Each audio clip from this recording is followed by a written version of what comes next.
Welcome to Daily Armour. I've been still reading in the book of Esther. I just can't seem to get away from it. Just keep looking at different verses and kind of looking at them over and over and over again and reading through the same few chapters over and over and over again and just feeling like there's some little nuggets that I don't want to miss. And the Lord just showed me just little tiny details that He's so in the details. We want to see the big picture. But we can't. But He lets us see just these few little details, and that gets me excited because He's in every one of our lives, and all the little details, the things that we don't think that matters, they matter. All those little details. So I want to be mainly focusing in Esther chapter 3, verse number 6, but I do want to read those first 6 verses. And Lord willing, the next several daily armors will be still in the book of Esther. So if you want to read the whole book of Esther, it's not very long. It's a very fast-moving, paced story about what all takes place. It also the Jews still celebrate the victory that was ultimately given by the Lord. They still celebrate that. So if you've heard of the Maccabees, this all of that comes from this historical account of what took place. So but being that said, let's go with Esther chapter number 3, and we'll read 1 through 6. And pardon me for still having a little bit of congestion. After these things did King Ahasuerus promote Haman the son of Hammedatha the Agagite, and advanced him, and set his seat above all the princes that were with him. And all the king's servants that were in the king's gate bowed and reverenced Haman, for the king had so commanded concerning him. But Mordecai bowed not, nor did him reverence. Then the king's servants, which were in the king's gate, said unto Mordecai, Why transgressest thou the king's commandment? Now it came to pass, when they spake daily unto him, and he hearkened not unto them, that they told Haman to see whether Mordecai's matters would stand, for he had told them that he was a Jew. And when Haman saw that Mordecai bowed not, nor did him reverence, then was Haman full of wrath. And he thought scorn to lay hands on Mordecai alone, for they had showed him the people of Mordecai. Wherefore Haman sought to destroy all the Jews that were throughout the whole kingdom of Ahasuerus, even the people of Mordecai. I'm terrible at pronouncing some of these names. And whenever I was first reading in the book of Esther over these past several weeks, and when I've read through the book of Esther in previous years, my thought has always been about this evil Haman. But then I was reading, and verse number 6 is just is the verse where it stood out to me. And I was reading it one day. Let me read that again. And it says, he thought scorn to lay hands on Mordecai. So this is Haman, and that's where my focus was. My focus was on Haman's wrath and his fury that he was so upset. But it says, and he thought scorn to lay hands on Mordecai alone. And I'm like, oh, that caught my attention. It says, for they had showed him the people of Mordecai. And then I got to thinking about, well, who's they? Who is they? For they, think of it this way, but they. So Haman's fury, his wrath was just at Mordecai. He was mad at Mordecai because Mordecai did not worship. And see, and I think I've talked about this before, that they would want to worship those that were in the highest of officials. And of course, this goes against what the Lord teaches in His Word, that we're to worship nobody, nothing, not ourselves, not anybody else, not anything. We're not to worship anything but the one true living God. So Mordecai was not going to bow before Haman in worship. I think that he was probably respectful, but he was not going to worship him.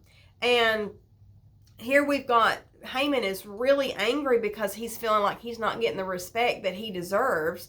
This obviously is a man who is very easily bragged upon, and you can lift him up. Must have to have a lot of bragging to keep him lifted up. So he probably battles some depression, and he has to be bragged on all the time. He has to be lifted up all the time. You can't do enough for this kind of a person.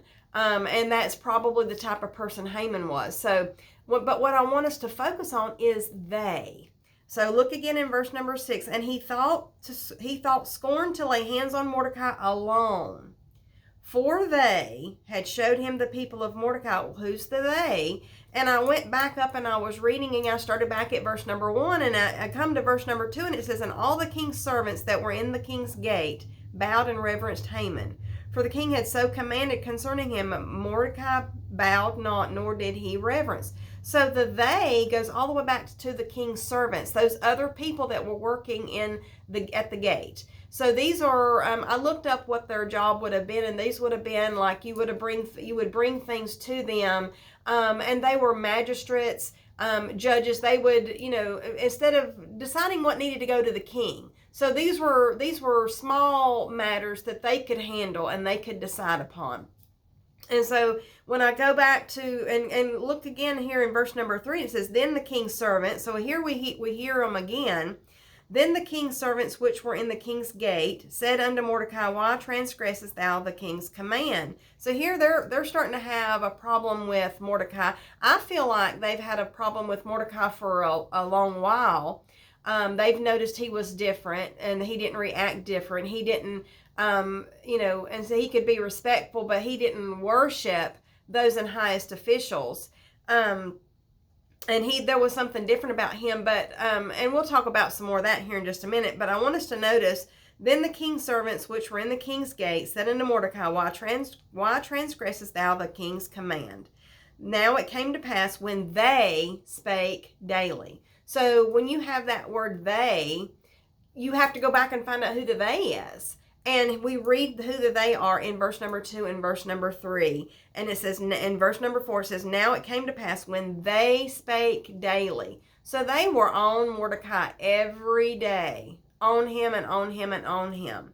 And he hearkened not unto them that they told him. They again, here in verse number 4, we see the they twice.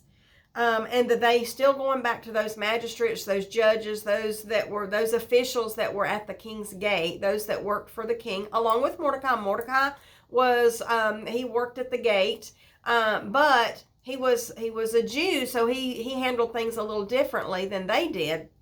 And they noticed the difference. They probably resented that a Jew was working with them. They probably resented that, but they had to be careful. And we'll talk about that here in a minute of why they had to be careful. But I just want you to notice that it says in verse number 6, and he thought scorn to lay hands on Mordecai alone, for they had showed him the people of Mordecai. So now we know who they are in verse number 6, which is our main focus. I want us to see that Haman was mad at Mordecai. He had to begin with, he was only mad at Mordecai, but those king's servants, those magistrates that were working the gate, those that had been probably upset with Mordecai for a while, probably didn't like that he was put in with them as a person of authority, as a person who could make some decisions. They probably resented him because he was Jewish, because he was different, because he wasn't the way they were. He didn't react the way that they did. So he stood out a little different. And I'm sure that through the process of every day, day after day, that Mordecai explained that our God is the one true God, and we're not to worship anybody else, nobody else, nothing else but our one and true God. And I'm not going to worship anybody but the one true living God. I'm sure that's what Mordecai explained day after day when he would explain, I'm not going to do that. I'm not going to worship I'm not going to worship Haman or anybody else in that way, because that's worship, and my worship is reserved for the one true God. So this was you have to understand that Haman, we know Haman is the enemy here, but there was a group of people that were behind him and that spurred him on, that used his depression, his low self-esteem, his having to be, one of those things that if you want somebody to do something for you and you want to manipulate somebody, that's what they were doing. They were manipulating Haman to get their way. They wanted Mordecai out of the gate. They wanted him away from them, and they were going to use Haman, and he was very easy to do that with. He was, all you had to do is brag on him a little bit. Oh, well, we worship you, and you're so wonderful, and you're so amazing.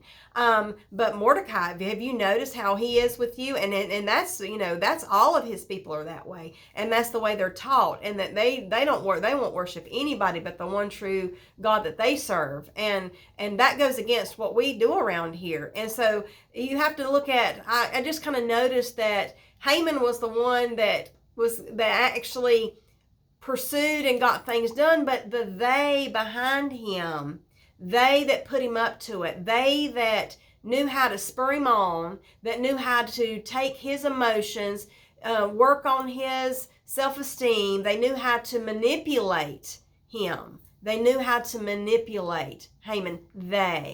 Those magistrates, those judges, those people behind the scenes, behind what Haman was doing, they were the one who manipulated Haman into not just being upset with Mordecai, but to they pressed him about the whole Jewish people. They didn't want somebody else coming along and being put in those same official places that Mordecai was. And if you look back in the previous chapter, I want you to go back and read that. But Mordecai actually saved the life of the king. So they had to be careful about making accusations against Mordecai because he had previously saved the king. So he had already been looked at as a respected man. He had saved the life of the king. So they had to be careful, and they had to wait and bide their time. And see then, and if you look at the very verse number 1 of chapter number 3, and it says, after these things did King Ahasuerus promote Haman. So it was after Haman was promoted, and it was after that they decided, okay, we can't do something about it, but we know somebody that we can manipulate into doing something about it. And how many times does that happen in our world? How many times does that happen in our lives? How many times are we a victim of somebody trying to manipulate us? And we have to be careful and watch out for those things and not be manipulated. But I don't want to be part of the they that is trying to manipulate somebody else. I don't want to be not real. I don't want to have ulterior motives. We want to be careful about ourselves, not just pointing the finger at the theys out there, but the four that are, we got four that's pointing right back at ourselves. We want to be careful that we're not part of that mob mentality of let's destroy. No, it's let's share the gospel. Let's share the truth with others, because that's what they need. They need the truth. That's what's going to set them free. That's what's going to make them free, is the truth. And we want to be careful that we're not manipulating people, but just simply sharing what the Lord's done for me and what the Lord's done for you and how he's helped us. And I just woke up. I'm at church. I didn't plan on coming to church today because I've had such a terrible, terrible cold. But last night I slept all night long. I didn't have to blow my nose one time, and I've still got a little bit of congestion in my chest, but I'm gonna wear a mask in service. And I just woke up praising the Lord, and just immediately jumped up and was like, I'm getting in the shower and I'm going to church this morning. I just want to serve him and worship him and praise him. And I don't want to be one of the they that's trying to manipulate others. That's not what, as Christians, that's not what we need to do. And even when things are not going our way, we don't need to manipulate the circumstances. We need to submit to whatever is going on and let the Lord take over. Because if you read the rest of the book of Esther, the Lord had the victory in the end. The Jews were victorious in the end, and it ended up being a great victory. It came through a great battle, but they got the victory. The Lord He is with us everywhere that we go. He is with us no matter where that the battle is. Sometimes the battle is outside your driveway. Sometimes the battle is in your home. Sometimes the battle is within yourself. Sometimes the battle is, here in these days, the battle is if you choose to leave your property and there's a battle out there. The Lord is with us everywhere that we go.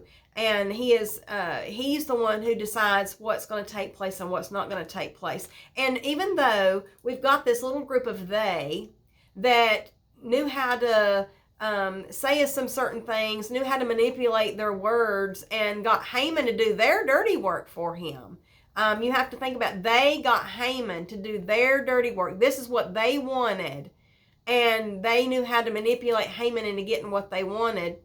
That ultimately, Haman was destroyed.